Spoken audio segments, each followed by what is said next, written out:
وَإِذَا رَأَيْتَهُمْ, and when you see them, O Muhammad sallallahu alayhi wa sallam, and for that matter all the Muslims also, when you, O Muhammad, or you, O Muslims, when you see them, look to them, تُعْجِبُكَ أَجْسَامُهُمْ, their figures, their outward appearance very much appeals to you, pleases you.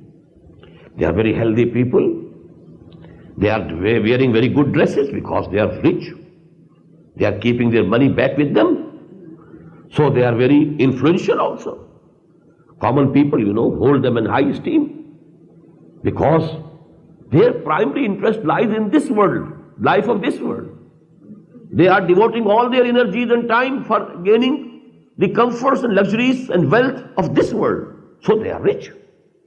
So actually, logically, they are very impressive in appearance.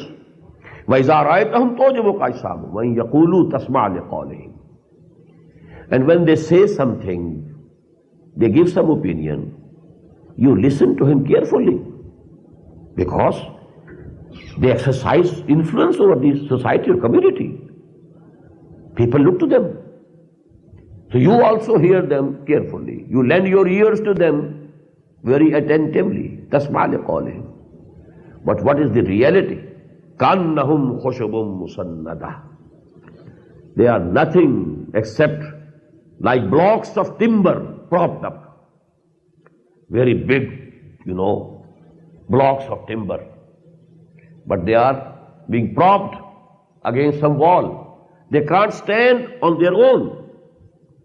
The character within is very weak. The body which is apparent without, that is very strong, very impressive. But the willpower, the strength of character, regarding that they are very weak.